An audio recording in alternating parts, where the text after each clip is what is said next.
Mesdames, Messieurs, bonsoir. Bienvenue à cette nouvelle édition de Intime Conviction sur votre télévision, la télévision toujours plus proche de vous. Les phénomènes paranormaux, qu'on le veuille ou pas, nous entourent. Plus d'un ont été confrontés donc à des phénomènes étranges qui se sont révélés être mystiques. Des personnes, par exemple, qui ont vu des êtres ou des choses étranges qui pour certains ont su comment se comporter face à cela, et pour d'autres non, ce qui a amené à des crises par exemple de folie ou bien à la mort. On en parle dans cette édition parce qu'on va débattre autour du thème « Comment se comporter face aux phénomènes paranormaux ». Avec nous pour en parler, il y a vous déjà sur la toile, sur la page Facebook de l'émission. Vous tapez Intime Conviction au pluriel, donc vous mettez AS à Intime, AS à Conviction, vous défilez sur la page et vous postez votre commentaire sous la publication en rapport avec l'édition de ce soir. Vous avez aussi la possibilité, pour les personnes qui n'ont pas forcément le bouquet TV+, par exemple, tout simplement vous rendez sur la page Facebook de Canal 2, vous déroulez et vous verrez en direct l'émission de ce soir. Et sur ce plateau, avec nous pour en parler, quelqu'un que vous connaissez très certainement déjà, le docteur Jérémy Nembot, qui est homme de Dieu. Bonsoir. Bonsoir Aline Fobeté et merci de m'inviter pour parler sur ce plateau des phénomènes paranormaux. Voilà. Le docteur Jérémy Nembot que l'on retrouve dans le cadre de la méditation sur Canal 2 International. Sur Canal 2 International, chaque matin, dès qu'il est 5h30, le nom de l'émission ce matin Miracle, c'est 30 minutes de paranormal. Si on peut dire comme ça, des phénomènes paranormaux, oui. Mais du bon côté. Les témoignages. Et des prédications, des témoignages, des guérisons, des délivrances, mais des exhortations. Et aussi sur la page Facebook Jérémy Nembot Ministries. D'accord. Là, alors, c'est 24 heures sur 24. Oui. Je rappelle qu'il y a aussi beaucoup de livres à votre actif. Vous êtes un écrivain. Pour l'instant, 8 livres. Oui. Et le tout dernier, c'est Sortie du pouvoir des hôtels, là où on reçoit encore des phénomènes paranormaux dont les destinées des hommes et des femmes sont contrôlées par des hôtels. Voilà. Alors, et puis, juste à côté, il y a Michel qui a accepté de témoigner à visage découvert. Hein. Michel, bonsoir. Bonsoir, madame. Merci d'avoir accepté notre invitation ce soir. Merci aussi, sans plaisir. Vous nous parlerez à cœur ouvert ce soir? Ben oui. Pourquoi à cœur ouvert? Parce que ça me plaît d'expliquer mon vécu, en fait, de ce côté paranormal, si je peux le dire, oui. D'accord. Et puis, on aura aussi une autre personne qui va témoigner. Elle va témoigner sous anonymat cette fois-là. Elle va se prénommer pour la circonstance, c'est Hermine. Hermine, bonsoir. Hermine qui s'est caché les yeux, qui n'arrive plus à voir, d'accord. Hermine, bonsoir. Bah, c'est vous qu'on appelle Hermine, hein. Elle ne sait pas que c'est elle qu'on appelle Hermine, elle a oublié. Alors, allez-y, parlez. Bonsoir. Vous avez oublié, mais c'est vous qu'on va appeler Hermine, hein. Oui, monsieur. Hein? Oui, madame. D'accord. Vous avez décidé de témoigner, mais de témoigner sous anonymat. Hermine, c'est compliqué. C'est comme si elle ne nous entend pas. D'accord, je reviendrai vers vous. Et puis, quelqu'un que vous connaissez certainement, mais sur d'autres médias, c'est le professeur Ouba Razak. Bonsoir. Bonsoir Aline Fometé et bonsoir aux millions de téléspectateurs de Canal 2. Je suis, comme vous le dites bien, le professeur Ouba Razak, fondateur de la rasothérapie. Qui veut dire science d'investigation et traitement des phénomènes paranormaux. c'est-à-dire des phénomènes logiquement inexplicables par les sciences cartésiennes. Voilà. Et pourquoi professeur? Oui, pourquoi professeur? Parce que, vous savez, nous sommes actuellement dans un monde multipolaire. Donc, lorsqu'on dit professeur, c'est-à-dire nous avions mis en valeur nos sciences, nos traditions et nos techniques thérapeutiques de guérison. Et issu d'une famille nomade et des traitants, alors j'ai mis toutes ces valeurs salvatrices de la médecine africaine et de la mysticothérapie traditionnelle en valeur. Et actuellement, nous l'achalandons aussi au plan C'est international. pour cela que vous êtes professeur. Professeur, donc parce que j'ai créé une science qui s'enseigne aussi dans des facultés universitaires. D'accord. Merci. Ok. On va justement aborder avec vous les questions des phénomènes paranormaux. Voilà donc le décor qui est planté. Donc juste derrière, on va écouter le témoignage de Michel.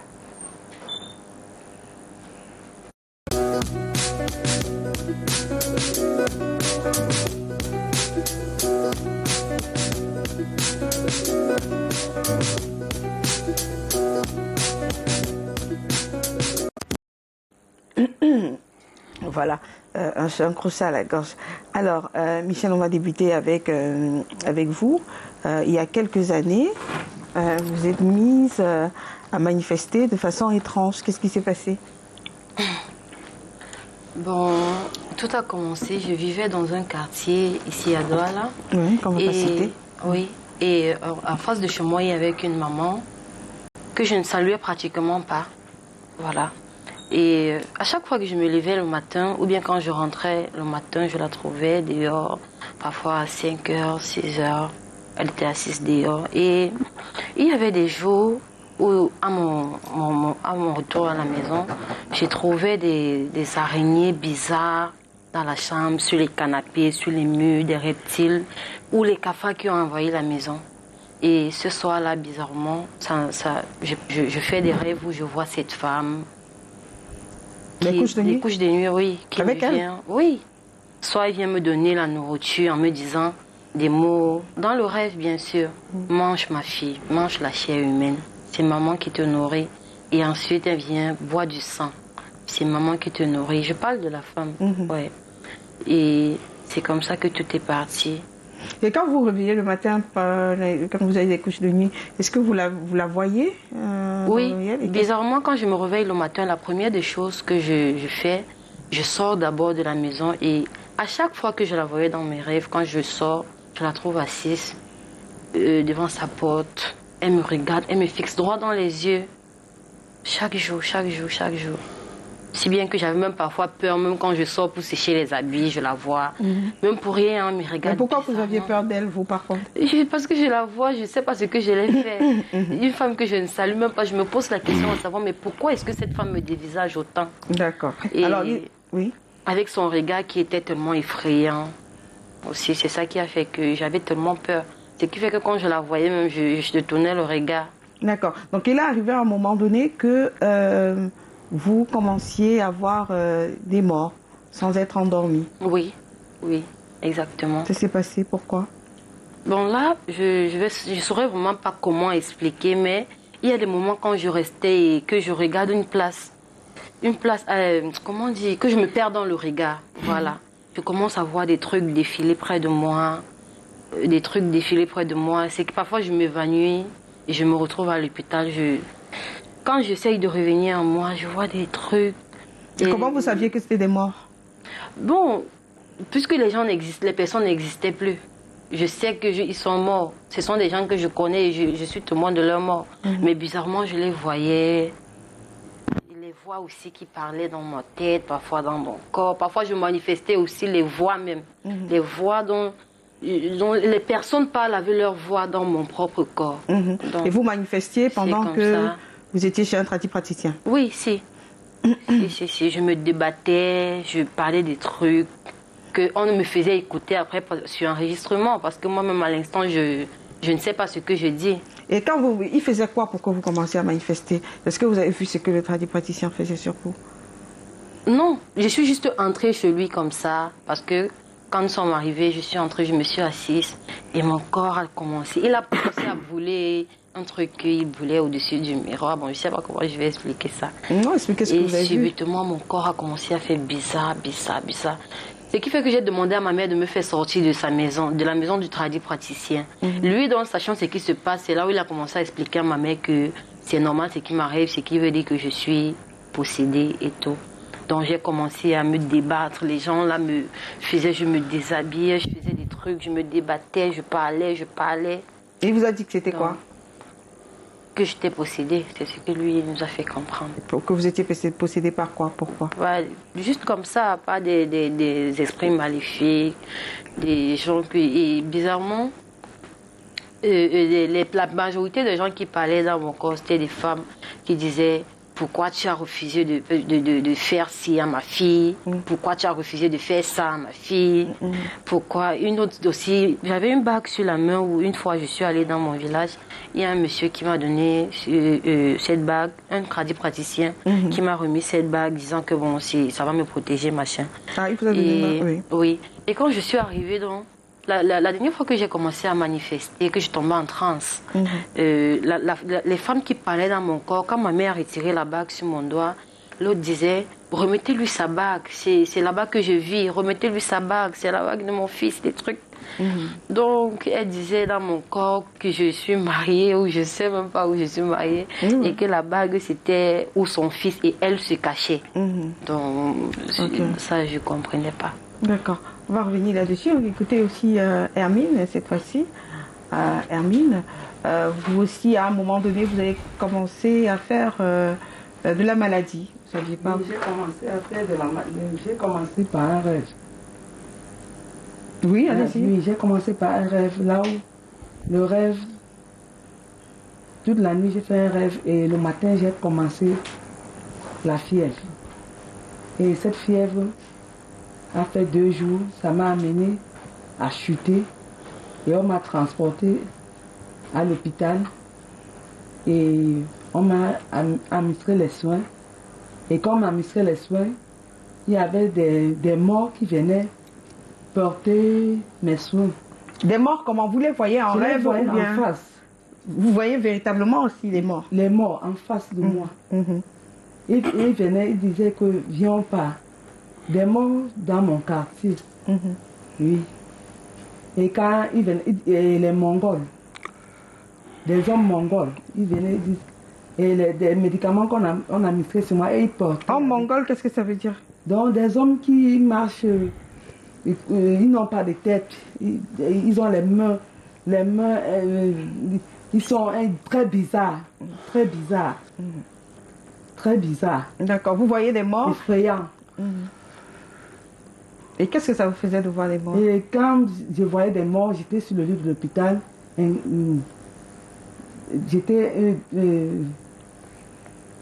J'étais vraiment abattue par la maladie. Je n'avais plus, mon souffle était très bas et ma tension était très bas, à 0. Oui, je ne pouvais rien. Et même la tension était à 0, la température 0. Tout le monde s'inquiétait. Il faut dire que j'ai mis l'œil quand même sur vos examens. J'ai pu voir votre carnet médical aussi. Oui, mon carnet médical, le médecin a fait les examens. On a dit dessus, j'ai la typhoïde et le paludisme. C'était tout. Et après avoir traité cela, est-ce que vous sentiez mieux? Non, ça allait de mal en pire. D'accord. Donc, à un moment donné, vous vous êtes tourné vers un homme de Dieu. À un moment donné. Et puis, pendant la délivrance, vous êtes mise à parler. Enfin, la personne en vous s'est mise à parler.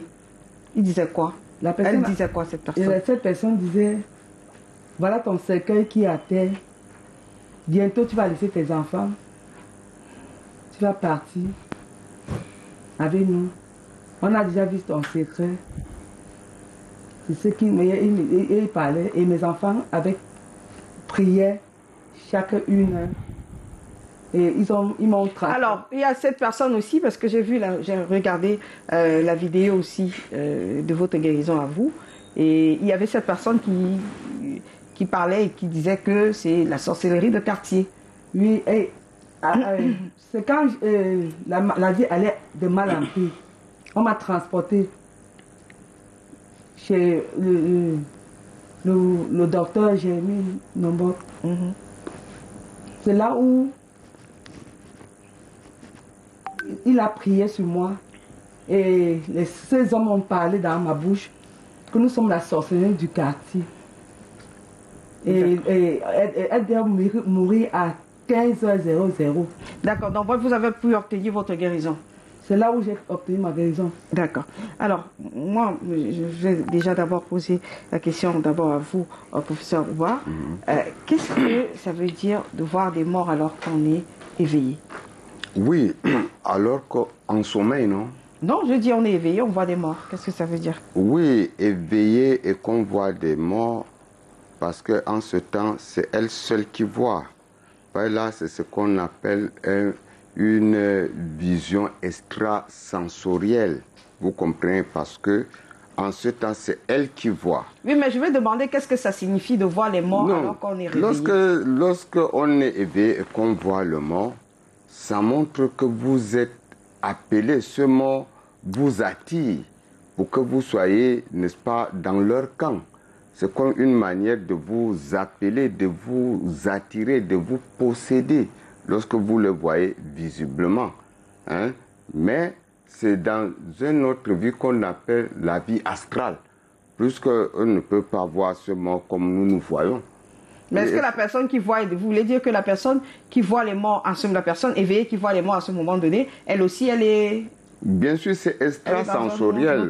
Elle est dans un autre monde, parce que c'est elle celle qui perçoit ce monde. Ce mort, c'est comme je peux percevoir quelque chose ici, mais vous ne voyez pas. Donc c'est un monde extrasensoriel. D'accord. Moi, je vais poser la question à vous, docteur Jérémy Nombok, celle de savoir, est-ce que qu'on le veuille ou pas, vous avez écouté les témoignages, est-ce que qu'on le veuille ou pas, on peut à un certain moment donné voir des phénomènes paranormaux se manifester, ou bien il y a des antécédents? La question c'est, qu'on le veuille ou pas, est-ce qu'on peut voir des phénomènes paranormaux, ou bien est-ce qu'il faut qu'il y ait des antécédents? Alors, je ne crois pas qu'il appartient à tout. Je voudrais d'abord commencer par dire que on parle de phénomène paranormal lorsque l'esprit de l'homme est connecté au règne spirituel. Donc, il y a un règne spirituel qui est antérieur et qui côtoie le règne physique. Maintenant, vous pouvez être connecté au règne de l'esprit, peut-être par la porte d'un antécédent tel qu'une attaque en sorcellerie. Si je veux écouter les deux témoignages précédents, et Hermine dit que ça a commencé par un mauvais rêve suivi d'une maladie, et ensuite elle a commencé à voir dans la sphère de l'esprit. Et la première personne qui est... Michel? Voilà, excusez-moi. Michel aussi a ici remarqué une femme qu'il a regardée de manière bizarre, et ensuite cette femme a commencé à se manifester dans l'univers de ses songes. Donc souvent il y a un événement qui précède ces phénomènes de vision, sauf que on peut être conscient de ce qui s'est passé avant ou ne pas être conscient. Ah d'accord. Donc d'accord, oui, c'est bien dit. Maintenant, d'après la lecture de ces témoignages qui pratiquement se ressemblent, quel est ce qu'on peut retenir? Ce que vous pouvez nous en dire? Qu'est-ce que vous pouvez nous en dire puisqu'on parle de phénomènes paranormaux? On peut retenir que les deux personnes ont été l'objet d'une oppression venant de mauvais esprits. Et dans le cas de Marie, elle dit bel et bien que... Michel ou Amine? Michel, excusez-moi encore. Et elle disait bel et bien que cette femme lui disait, tu es ma fille, prends la chair humaine. Mange. Mange, prends du sang et on boit et boit. On sait bel et bien que dans la sphère de la sorcellerie, des gens sont invoqués dans leur esprit, sacrifiés sur des autels. Donc la divinité de l'autel va imprimer cette chair humaine de son esprit. en sorte que lorsque Michel mange, elle est en communion avec cet esprit qui aurait un accès de plus en plus puissant dans le sens de sa destruction. C'est le même cas pour Hermine.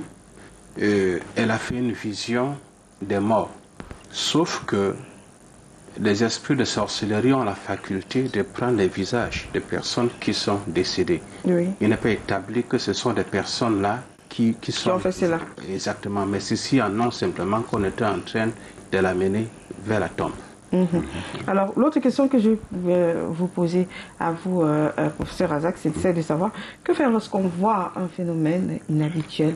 Je veux dire, pour une personne qui est assise là, vous êtes tradipraticien, pour une personne qui est assise sur son lit et qui voit de façon éveillée, de consciente, qui voit en mort, quelle est l'attitude que...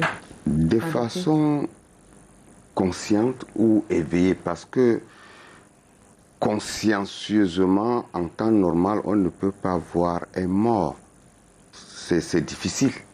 Donc, je veux dire que vous êtes éveillé et vous voyez un mort, quelle est l'attitude Oui, là, à adopter? c'est dans le monde astral. Là, vous êtes dans l'état qu'on appelle le sommeil paradoxal.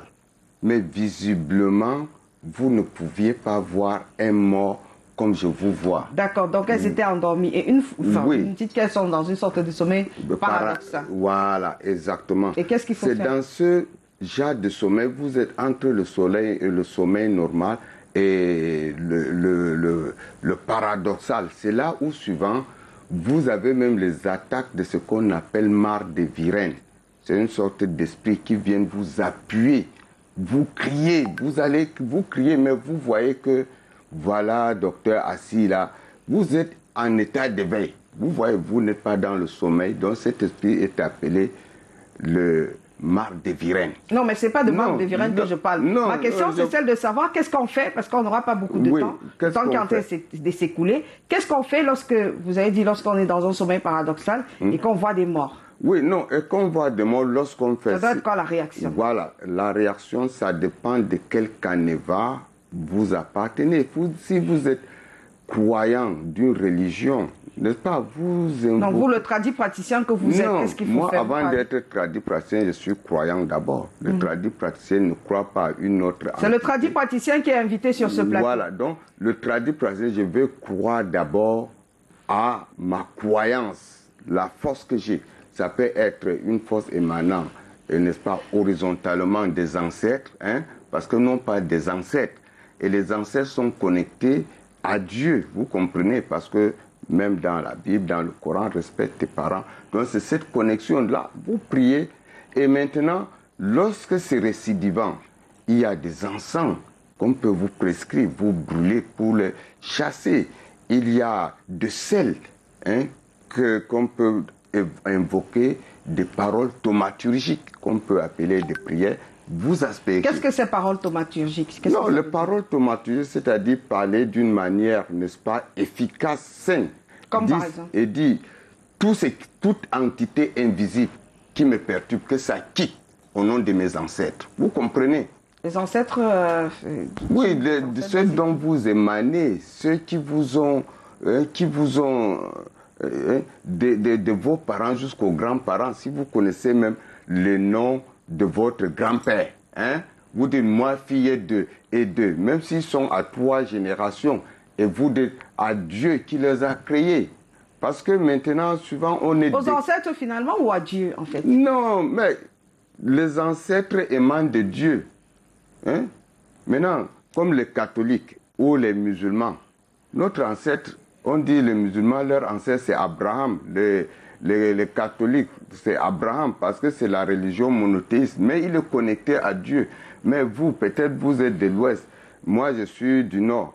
J'ai des grands-parents. Eux aussi qui nous ont mis dans ces religions. C'est grâce à eux que nous... Vous comprenez, il faut... Non, je n'ai pas compris. Non. C'est-à-dire, quand vous voyez ces genres de choses, vous faites les paroles thaumaturgiques. Vous n'allez pas aller directement à Dieu, puisque Dieu, n'est-ce pas, est d'abord, comment on peut appeler ça? Il est comme... C'est comme, vous voyez, le transformateur de la lumière. C'est l'exemple, non, l'exemple, le transformateur. Et Jésus, ça peut être le compteur. Et maintenant, les ancêtres sont les interrupteurs. Vous n'allez pas aller directement toucher au transformateur. Pourquoi? Ça peut vous frapper parce qu'il faut déjà... Dieu peut frapper parce qu'on est allé directement Bien à lui. sûr. Frapper comment? Il a frappé qui, par exemple, qui allait à lui? Non. Si Dieu a frappé le diable, Dieu a frappé Satan. Satan était un ange serviteur de Dieu. Mais donc, si Et un il a être humain va à Dieu directement, il va le frapper. Bien sûr, si vous obéissez aux principes, aux préceptes, si vous êtes dans la destruction de la nature. Non, puisque vous dites qu'il faut pas aller directement à Dieu. Moi, je vais poser justement directement la question à vous, docteur Jérémie Nimbot, qui est en face de moi. Professeur Ouba estime que si on va directement à Dieu, on va être frappé.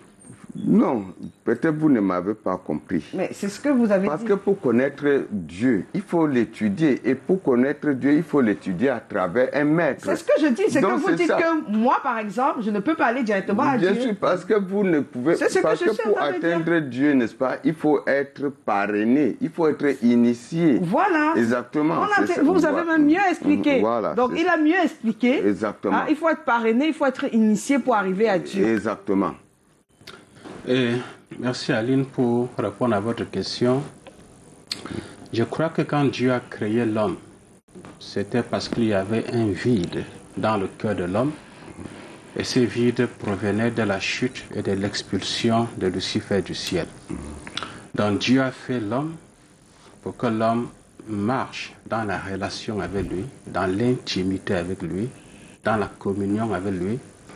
Et si nous disons le livre de la Genèse dans l'Ancien Testament, Dieu lui-même s'est déplacé pour venir voir l'homme chaque soir. Donc, le cœur de Dieu a soif de la communion, de la relation avec l'homme, qui même pour cela a été fait à l'image, à la ressemblance de Dieu. Donc, s'il y a eu la chute de l'homme et l'expulsion de l'homme, la Bible nous dit que Christ est venu réconcilier l'homme à Dieu. C'est pourquoi la Bible nous demande d'approcher le trône de Dieu avec assurance.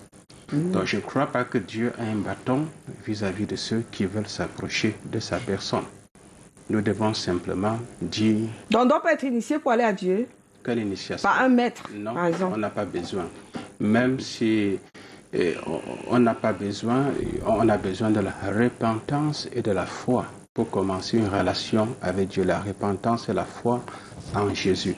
Mais même quelqu'un qui ne sait pas... Jésus, c'est déjà non, un maître. Je parle de la repentance et repentance vis-à-vis de nos péchés et la foi. Mais même si quelqu'un ne sait pas repentir, il ne faut pas oublier que Dieu, c'est notre Père à nous tous. Toute personne qui va crier Dieu de tout son cœur, avec sincérité, Dieu va répondre. D'accord. Moi, je propose qu'on écoute justement, et vous aussi, vous pouvez le faire, envoyer vos vidéos lorsque vous vous rendez compte que le thème a été posté. Vous pouvez nous faire une vidéo sur 1 minute 30, voilà, pour donner votre avis sur le sujet du jour. Alors, on va regarder cette vidéo de la prophétesse justement Gloria Tsané, le temps de souffler un peu, et puis on se retrouve pour aborder de plein pied le thème « Comment se comporter face aux phénomènes paranormaux ».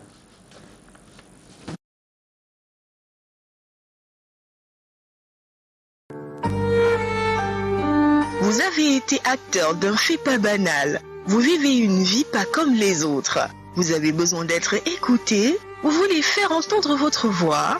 Vous avez eu une séquence de vie édifiante. Votre histoire nous intéresse. Vous pouvez témoigner sous anonymat ou à découvert. Contactez-nous par Facebook en tapant Intime Conviction ou par téléphone au 683 86 48 34 698 41 61 09.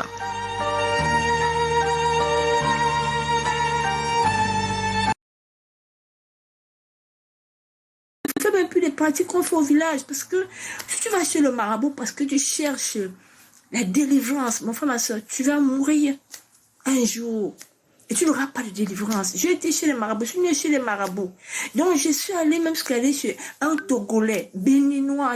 Je suis allée toucher le vaudou. Tout ça parce que on savait que j'avais des dons de voyance.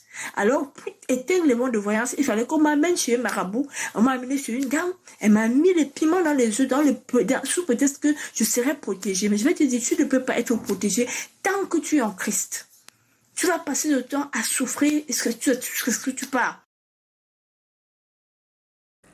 Ah, alors moi si elle regarde ce programme justement ce soir, prophétesse Gloria, venez sur ce plateau, hein, venez nous expliquer ce phénomène de mettre le piment le piment dans les yeux. Pourquoi vous riez? Non, j'ai ri parce que c'est banal. Si on lui mettrait le piment dans les yeux, elle serait aveugle. Elle serait aveuglée parce que le piment contient vraiment des substances qui ne sont pas en compatibilité avec l'œil humain. Ça, ce sont des... Après, on parle de personnes qui manipulent le surnaturel, qui sont capables de faire certaines prouesses. Certaines prouesses, comment, Aline? D'accord. Alors, on parle justement de phénomènes paranormaux. Vous avez écouté le cas, par exemple, de Michel, hein, qui nous parlait justement de ses couches de nuit. Vous avez été victime de couches de nuit, vous aussi, Hermine? Non, Pas du tout. pas du tout. Non. On vous a parlé de sorcellerie du quartier. Sorcellerie du quartier. D'accord. Comment ça se passe, les sorcelleries du quartier? Voilà, comme pour elle, son cas a trait, n'est-ce pas, un peu à la sorcellerie, aussi à la possession. Comment la sorcellerie du quartier se passe? Non, c'est ça, c'est ce que je vais expliquer, parce qu'il y a ce qu'on appelle la possession. Vous possédez, la possession diabolique, la possession par le mauvais œil, le mauvaise langue. Vous comprenez? Non, pas du tout. Oui, la possession, c'est-à-dire, elle peut être au quartier, peut-être elle a un comportement, ça dépend, elle peut être heureuse ou bien malheureuse, et qu'elle croise en son chemin des personnes hostiles qui lui font des regards. C'est ça qu'on dit le mauvais œil. Et dans la nuit, elle doit subir. Si elle n'a pas une protection, c'est pour ces raisons que l'être humain doit toujours être protégé, doit être toujours sain. Donc, elle peut voir des choses, elle peut, n'est-ce pas, entrer, se voir comment on appelle ça, le repas, on appelle ça le repas nocturne. Et le lendemain, elle a des maladies. Souvent, dans le phénomène paranormal, il y a comme les hépatites, que souvent, à travers certains rêves, vous mangez, on vous donne à manger dans une manifestation. Vous partez à l'hôpital, on constate que vous avez des hépatites B et qu'on vous soigne, ça ne se soigne pas. Mais à l'indigène, à la médecine africaine, vous venez, on vous donne la décoction, le traitement. D'accord, donc c'était pas ça d'abord le sujet. C'est ce que je suis en train d'expliquer. Alors ma question, moi je vais la poser autrement, chez justement le docteur Jérémy Limbot. Est-ce qu'il y a dans des quartiers ce qu'on appelle des sortes d'entités qui règnent en maître dans des quartiers? Parce que pendant que je préparais ce programme, il y a plusieurs personnes qui me rapportaient que il y a tel qui avait mangé ma fille au quartier. Est-ce qu'il y a des entités dans des quartiers ou bien des personnes dans chaque quartier qui sont chargées de manger les gens? Oui, si nous lisons bien ce que la Bible nous dit dans Éphésiens chapitre 6 au verset 12, on comprend que le prince des ténèbres a une organisation territoriale, en sorte qu'il y a des hommes forts pour chaque nation, pour chaque région et même pour chaque quartier. Mais il faut comprendre ici que quand on parle de sorcier, il s'agit d'une personne qui a des relations avec un esprit autre que le Saint-Esprit, et cela pour changer la destinée. Donc, il y a, pour répondre directement à votre question, oui, dans chaque quartier, il y a des individus qui sont des hommes forts, qui sont des femmes fortes, et qui exercent une oppression, une domination surnaturelle sur les habitants du quartier. Et qui sont organisés de façon administrative, vous avez expliqué mieux. Oui, ils sont organisés. Les États, les régions, les districts. Exactement. Donc, dans la Bible, on utilise constamment le mot prince de cette nation, prince de ce quartier. Donc, dans une zone géographique déterminée, tu as toujours un prince satanique autour de qui se greffent cette fois des êtres humains qui sont appelés des sorciers. Donc, un sorcier, c'est un individu qui entretient un commerce avec une entité autre que le Saint-Esprit. La question est plus... Là, il le fait dans quel but? Il peut le faire pour croître en puissance. Il peut le faire pour manipuler les destinées. Il peut le faire pour voler votre étoile. Il peut le faire aussi pour se manifester dans le naturel. Il peut le faire par jalousie. Donc les raisons sont nombreuses. Mais il n'y a pas de quartier dans lequel il n'y a pas au minimum une confrérie de sorcellerie. Il y a des confréries de sorcellerie dans tous les quartiers. Je vais poser la question en espérant que vous allez oui, y aller droit au but. Comme le pasteur l'a dit, c'est clair. Parce que dans chaque endroit, même ici chez vous, il y a des méchants. Ce n'est pas n'importe qui vous voit très bien. Pourquoi tu suçotes du clair? Parce que la sorcellerie commence d'abord... Non, la sorcellerie commence d'abord par la méchanceté, la haine. Et maintenant, ça commence par la haine viscérale. D'accord, alors... Donc, c'est ça. Donc, lorsque cette personne domine votre karma, quand vous venez au bureau et que vous voyez elle est frustrée, vous avez ce qu'on appelle le complexe d'infériorité. Et maintenant, le cœur est ouvert, vous avez peur. Et lorsque vous avez peur de ces personnes, lorsqu'elles passent devant vous, vous voyez comme c'est une panthère et vous êtes hanté. Et vous pouvez même vous renverser. Il suffit qu'elle vous dise, tu dois voir. Hein? Vous comprenez? Le lendemain, vous partez à la maison, vous tremblez seulement. Parce qu'elle vous a déjà mis une peur et vous avez eu le complexe d'infériorité. C'est pour ces raisons. D'accord. Alors, écoutez, Madame Aline, c'est important. Parce que souvent, vous allez un peu dans tous les sens. Oui, ce n'est pas tous les sens. Ça, c'est une manière de sensibiliser parce que... Non, vous répondez à mes questions d'abord. Ouais, okay, à moi, mes questions, oui. Parce que je me suis rendu compte que vous êtes lancé, vous êtes venu avec vos questions dans votre tête. Voilà. Alors, mon autre question, c'est celle de savoir, on parle de phénomènes paranormaux. Oui. En quoi est-ce que... Et puis, pourquoi, quel est le but à rechercher lorsqu'une entité vient dans le rêve pour des couches de nuit avec un humain? Je n'ai pas compris bien là. Quel est le but recherché lorsqu'une entité vient avoir des couches de nuit avec un humain? Voilà, les buts sont nombreux. Vous pouvez être une charmante dame et qu'une personne a envie de vous draguer ou de vous convoiter et qu'il ne trouve pas la possibilité. Alors, il peut venir se transformer en forme de succube ou des incubes et venir entretenir des rapports à répétition, c'est-à-dire tous les jours. D'accord, donc il y a d'abord le but de... Parce qu'on n'arrive pas à avoir un tel. Exactement. Et il y a aussi le but de venir, n'est-ce pas, soutirer vos énergies vitaux. Et aussi le but de venir même vous rendre stérile, que ce soit l'homme ou la femme. Les couches de nuit peuvent rendre stérile? Bien sûr, bien sûr, bien sûr. Et souvent même, lorsque même vous avez même, au départ vous êtes enceinte et que peut-être la grossesse est entrée, l'esprit là vient vous coucher, le matin vous commencez à saigner, vous faites des fausses couches. Donc ce sont des réalités, vous comprenez Madame Ali. D'accord. Donc tout cela émane aussi des jalousies ou des antécédents que vous avez eus avec des hommes. Ou si vous avez pris l'argent des hommes, vous les avez trompés à gauche, à droite. Cela peut vous suivre. Ah d'accord, donc si vous prenez l'argent d'un homme, vous consommez son argent et vous ne voulez pas faire quoi? Non, lui donner ce qu'il veut. Comme les femmes d'aujourd'hui, elles prennent l'argent à X, Y, Z, hein, elles le tournent. Peut-être celui-ci lui construit des maisons, celui-ci lui achète des terrains. Demain, elle l'abandonne. Elle pardonne, celui-là dit, bon, tu dois voir, tu as pris mon argent. C'est comme ça, il y a ce qu'on appelle le choc karmique. Et ce choc karmique se manifeste par les succubes et les incubes qui viennent maintenant bloquer son accouchement. Elle fait tous les hôpitaux. Même si on l'opère pour les fibromes, 2 mois après, les fibromes reviennent. Donc il faut dans ce temps des forces, n'est-ce pas, des forces, n'est-ce pas, métaphysiques pour délivrer, pour chasser ces esprits. Parce qu'ils mettent comme quelle force métaphysique? Il y a par exemple le pasteur, il peut faire des prières, des exorcismes. Oui. Hein? Le pasteur qui d'autre, oui. C'est le pasteur, non? Oui, et qui d'autre? Voilà. Donc il y a nous les tradis praticiens aussi. Il y a des potions qu'on donne. Il y a des bains de fumée, des bains astraux. On fait tout ça. Bain astral, qu'est-ce que ça veut dire, un bain astral?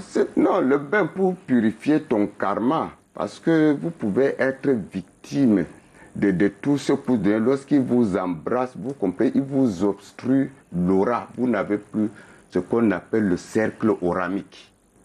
D'accord, les astres là, ils sont sur la protection. Non, le cercle oramique. Non, vous avez parlé de faire le bain astral et ils sont sur la protection de l'être. Dieu. Bien sûr, non. Mais c'est Dieu qui a créé. Il est, comment on appelle ça? Il est omniprésent, omnipotent. C'est lui qui est le maître. Il a demandé de faire aussi des bains astro. Bien sûr. Astro. Oui. Exactement. Parce que comme vous êtes là, chaque être a une lumière. Mais pourquoi il n'a pas dit ça dans la Bible en fait? Mais la Bible. Je ne maîtrise pas bien la Bible, mais je maîtrise bien ma science. Je sais que quand on dit que vous avez une mauvaise étoile... Mais si vous ne maîtrisez pas la Bible, vous parlez de quel Dieu alors? Mais je parle de Dieu que je maîtrise dans le Coran et de Dieu que, n'est-ce pas, qui m'a créé moi-même. Ah, il dit dans le Coran de faire des bains astraux. Bien sûr, par exemple, dans le Coran, chez les musulmans, lorsque vous dit ça dans quel verset? Attendez, lorsque vous couchez votre femme, écoutez, lorsque vous couchez votre femme légitime, vous avez à faire le bain de purification astrale, ce qu'on appelle Ghusl Janaba. Vous comprenez? D'accord. Donc, même, vous comprenez, ça c'est une purification. Même chez les chrétiens, le baptême, tout ça, non. C'est parce que ça revient aux mêmes sources. Que ce soit les chrétiens, les musulmans, on part toujours se laver. Quand vous partez au village, on vous dira... Non, vous nous avez dit que c'est dans le Coran, que Dieu dit dans le Coran qu'il faut faire des bains astraux. C'est ce qu'on voulait savoir, puisque vous avez dit que vous savez pas ce qu'on dit dans la Bible. Exactement. Et puis vous avez encore dit que vous savez ce qu'on dit dans la Bible. Donc vous voulez un peu... Non, pas en parlant de l'eau. D'accord. Oui, parce qu'on se lave qu'avec de l'eau. La Bible, il y a le baptême, au village, il y a le bain dans les rivières. Et chez les musulmans, il y a ce bain qu'on appelle Ghusl Janaba. C'est ça. D'accord. On parle justement des maris, des maris de nuit. Hein? Est-ce que c'est sont les mêmes causes d'un point de vue de l'homme de Dieu que vous êtes? Puisqu'elle a dit qu'il y avait, pendant que le tradit praticien lui faisait des séances d'exorcisme, de délivrance, il disait que il y a un homme qui la réclame, comme quoi elle est sa femme. Je suis justement allé en train d'écrire un livre sur la délivrance des conjoints esprits, qui c'est 140 pages, qui sera disponible dans 3 semaines. Alors, si je ne me trompe, votre question se rapporterait au point de contact, c'est-à-dire comment peut-on se retrouver être la femme de quelqu'un, de femme de nuit ou mari de nuit. Il y a la porte de l'hérédité. Vous pouvez naître dans une famille dans laquelle il y a un mari qui spirituellement a épousé tout le monde. Vous constatez simplement, je vous donne un exemple. Vous avez une famille dans laquelle le mariage est impossible ou rare depuis plusieurs générations. Alors souvent c'est une entité qui dans le passé a épousé de force ou spirituellement les membres du même sang. Donc ça fait un conjoint esprit que vous héritez. Donc c'est un bras invisible qui vient du passé. Deuxième cause, l'occultisme. Vous allez solliciter le pouvoir d'un voyant, d'un magicien, d'un spirit pour des choses que vous auriez dû demander simplement au seul vrai Dieu. L'entité spirituelle qui gouverne la compétence du magicien vous épouse. Vous devenez sa femme, vous devenez son mari. Troisième porte, les péchés sexuels. Vous allez dans le sexe avec quelqu'un qui, lui, a déjà un conjoint esprit. Alors ça fait un phénomène d'extension en ce sens que cette personne va se marier à vous. Quatrième porte aussi la pornographie, dont vous regardez des films immoraux, que ce soit sur Internet ou par tout autre canal. C'est une porte de contamination. Cinquièmement, c'est une oppression en sorcellerie. Donc, dans le monde de la sorcellerie, on décide de vous affliger un conjoint esprit qui va vous oppresser. Donc, c'est dans ces canaux-là que vous vous retrouvez subitement sous le joug d'un conjoint esprit. Qu'est-ce que j'ai fait? Mais vous êtes déjà en prison et vous avez besoin de délivrance. Alors, on parle de phénomènes paranormaux, justement, professeur Ouba. Il y a justement ce phénomène aussi de voyance. Oui. Comment réagir, comment se comporter quand subitement, vous êtes une personne et vous regardez par exemple Donald le réalisateur, et puis vous voyez ça, comment il faut faire? Vous lisez en lui comme dans un livre. Non, effectivement, vous savez, Madame Aline, Dieu a créé les êtres humains en plusieurs dimensions. Et chaque être humain possède en lui une étincelle divine. Vous comprenez? Une étincelle divine, un don. Vous comprenez? Ça, c'est incontestable. Donc, la voyance, il y a ceux qui disent non, machin, non. Alors, ma question... Ce sont des sciences. Donc, on peut voir un être humain et décrypter sa vie. C'est par là-bas où est sorti toutes ces sciences que vous comprenez, n'est-ce pas, comment on appelle toutes ces sciences, même des investigations, que ce soit dans les laboratoires. D'accord. Exactement. Ma question, comment réagir quand subitement on se met à voir des choses qu'on ne voyait pas avant? À lire, je veux dire, on commence à lire dans la vie des gens, à avoir des visions. Oui, non, comment réagir? Non, je comprends. Vous voyez, comme à l'Ouest, par exemple, il y a, pas à l'Ouest, n'importe où, il y a des personnes qu'on les appelle les reines-mères. Vous pouvez rester comme ça, vous êtes journaliste.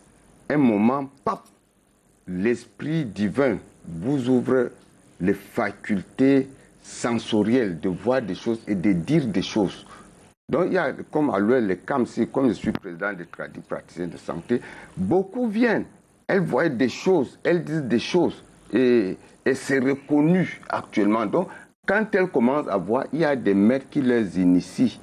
Il y a des mères qui disent non, fais comme ça, fais tel genre de choses. Ça, c'est réel, c'est pas la sorcellerie. Pour ça, c'est un don. Personne n'a dit que c'était la sorcellerie. Oui. La question posée a été de savoir comment est-ce qu'il faut réagir lorsqu'on est face à des phénomènes quand déjà une personne commence à voir, il faut l'amener d'abord chez un maître pour qu'on l'initie. Vous comprenez? Donc, il ne peut pas s'élever comme ça. Là, vous avez répondu à ma question. Oui, exactement. Oui. Il faut l'amener chez un maître. Il faut l'amener chez un maître. Mais comment est-ce qu'on fait pour savoir qu'on est tombé sur le maître? Parce qu'on nous a rapporté justement, pendant qu'on travaillait sur ce sujet, qu'il y a des maîtres spirituels qui peuvent vous détruire, par exemple. Non, dans tout corps de métier, Madame Aline, il y a des brebis galeuses. Et nous sommes là en train d'extirper ces brebis galeuses au sein de notre activité. Donc, on connaît les bons maîtres. Lorsque vous êtes au village, vous voyez que telle famille est une famille de guérisseurs et ils soignent de plus de générations. Quand il y a un cas comme ça, comme chez Marie, on l'amène là. Et on sait qu'ils ont montré leurs preuves de plus de générations. Mais pas qu'on voit quelqu'un au marché central, on ne connaît même pas d'où il vient, on amène, vous comprenez, un malade. Là, c'est ce qu'on appelle les traitants ambulants. Et dans notre ordre qui sortira, tout cela seront, n'est-ce pas, bannis au sein de la communauté. C'est comme ça. Donc, pour reconnaître un bon praticien, il y a ce qu'on appelle, n'est-ce pas, le recensement ethnothérapeutique. Reconnaître qu'il sort de tel village, de telle famille. Il a exercé au trot pendant 5 ans et qu'il est sédentaire, qu'il n'est pas ambulant. Donc, c'est là où on peut amener, n'est-ce pas, le malade. D'accord, donc point de vue chrétien, hein, vous êtes une personne, vous êtes du clerc et puis subitement, hein, il est cadreur et puis subitement il se met à voir, à lire dans la vie des gens. D'un point de vue religieux, qu'est-ce qu'il va falloir faire? Quelqu'un se met à voir subitement. Oui. Il faut d'abord voir son arrière-plan. Je voudrais dire que nous distinguons les visions qui proviennent de l'Esprit de Dieu et qui ne peuvent se faire que dans le cadre d'une personne qui a reçu Christ comme Seigneur et Sauveur. D'ailleurs, le mot voyant, c'est le même mot que prophète dans la Bible. Maintenant, en dehors de ça, il y a des gens qui ont des visions subites sans aucun contact avec la Bible ou les sujets liés à la foi chrétienne. Et ceux-là semblent être les plus nombreux. Et tout à l'heure, le professeur a parlé des initiations.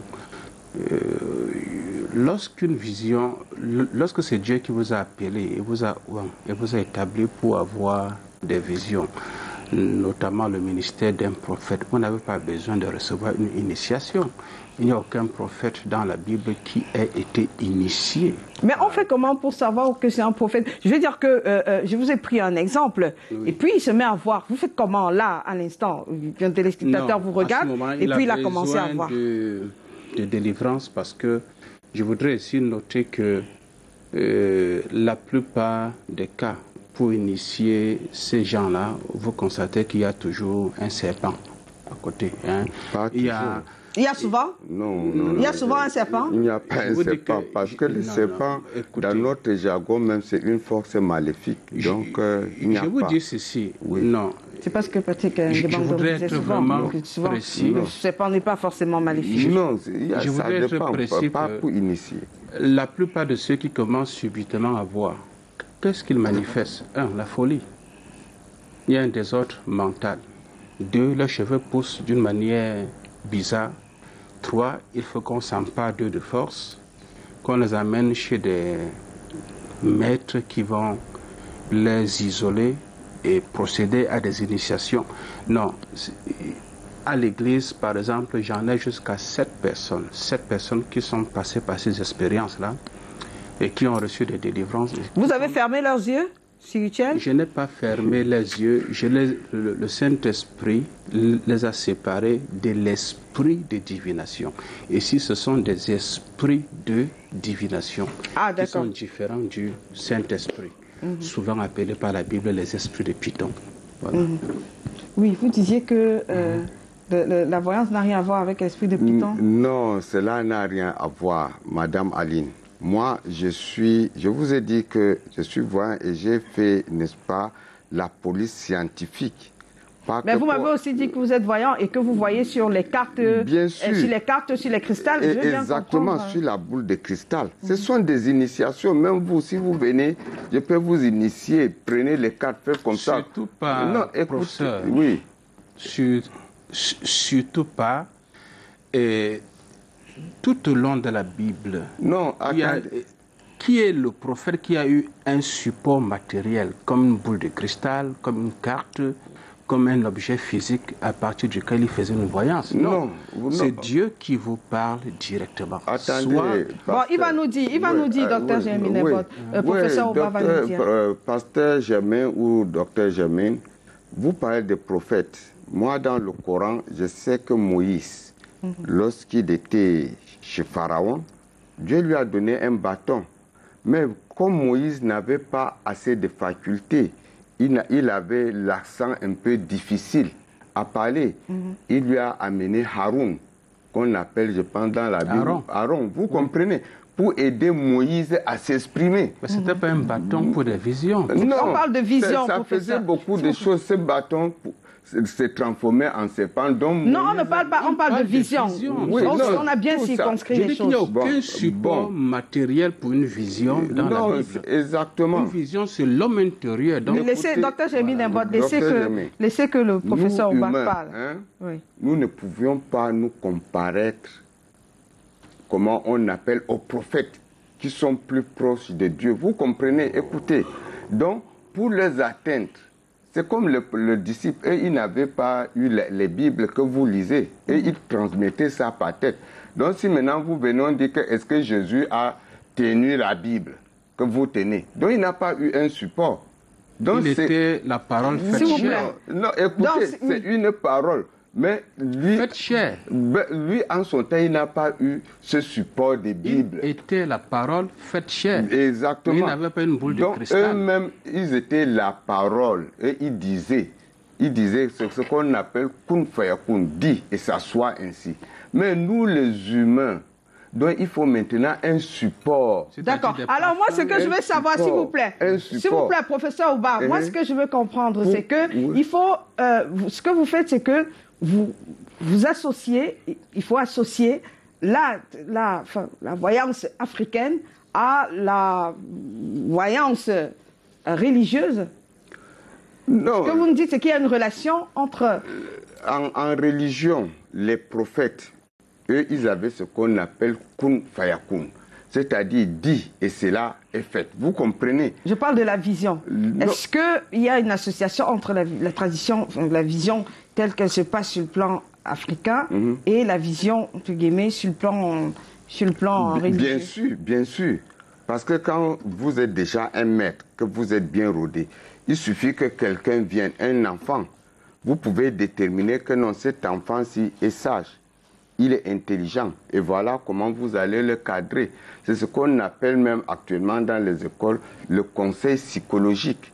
Vous comprenez donc, ça travaille avec la psychologie. Donc ce sont les maîtres spirituels qui décident qu'un tel enfant ou un tel autre sera voyant.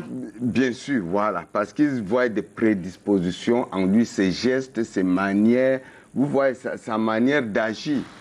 Hein, il le forme à devenir voyant, un peu comme le font les pasteurs. Je vais prendre l'exemple sur vous. Vous êtes une légume de la communication. Si vous avez des stagiaires ici, dès le premier jour, vous pouvez dire non, telle fille-ci, si on la forme bien, elle serait... Là, on parle de rationalité. Oui, parce que vous avez vécu dans votre chair et vous connaissez déjà le point d'attaque. C'est ainsi. D'accord. Oui, oui. D'accord. On fait le point. Hein. Est-ce que vous avez l'impression, Michel, que tout va bien après les méthodes qui ont été utilisées pour que vous vous sentiez bien?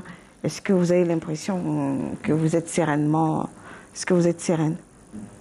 Oui, je n'ai pas l'impression, mais je me sens bien par rapport à quand j'étais surchargée en fait. Ça fait combien de temps? Bon, ça ne date pas de 2 mois quand même. Oui, ça ne date pas de 2 mois. Parce que c'est vrai quand même que c'est pas un truc qui est difficile à savoir. C'est vrai quand j'avais ces trucs-là, je me sentais... Il y a des trucs quand même qui me poussaient parfois moi aussi à dire mais attends. Est-ce que quoi? Est-ce que je suis pas possédée? Est-ce qu'il n'y a pas un truc qui me dérange? Mais maintenant que je reste là, parce que j'avais aussi des sensations de déjà vécu. Donc j'avais parfois les sensations, j'ai vécu une journée 2 fois. J'ai déjà vu quelque chose, j'ai déjà vécu quelque chose. Donc maintenant, ça ne m'arrive plus. D'accord. Alors moi, je vais poser la question au professeur Ouba. Donc les personnes qui vous regardent et qui ont peut-être, qui sont en rapport avec des phénomènes paranormaux, peut-être vous voyez un chat aujourd'hui et puis à tel endroit et puis demain il n'est plus là, ou bien vous allez voir un objet inhabituel apparaître. Comment est-ce qu'il faut réagir face au phénomène? Non, déjà... C'est pour sortir. Hein. Oui, Madame Ali, merci beaucoup, parce que beaucoup ont ce qu'on appelle l'esprit de complexe d'infériorité et aussi l'esprit, n'est-ce pas, de fatalité. Parce qu'il y a des personnes qui sont pessimistes, donc c'est ce que nous combattions. Il suffit que quelqu'un mette son chapeau, comme j'ai mis là, 2 fois. Si vous êtes complexé, vous pouvez dire que non, il vous attend. Donc quand vous voyez cela, il faut avoir le moral fort. Dire que rien ne peut vous arriver. Mais lorsque vous vous laissez le moral ouvert, vous pouvez être hanté par l'esprit même de l'être humain. D'accord. Et vous, pour sortir, comment on se comporte face à un phénomène paranormal? Si vous êtes face à un phénomène paranormal, engagez la procédure de Hermine. Hermine était en train de mourir à l'hôpital et puis elle a dit « Transportez-moi, amenez-moi à l'église ». Et là-bas, la puissance du Saint-Esprit, dans le nom de Jésus-Christ, l'a séparée donc de cette oppression. Amen. Aujourd'hui, elle est devenue une personne différente. C'est le conseil que je donne à tous ceux qui font face à des phénomènes paranormaux. Tournez-vous vers votre pasteur, il va prier pour vous, il va vous séparer de ces entités. Mais après la séparation, il faut manger la parole de Dieu pour avoir un bouclier, afin que prochainement, que ça ne vous arrive plus jamais. Merci. C'est ici que c'est terminé. Hein. On va se retrouver lundi prochain quand il sera 21h30. Bonsoir.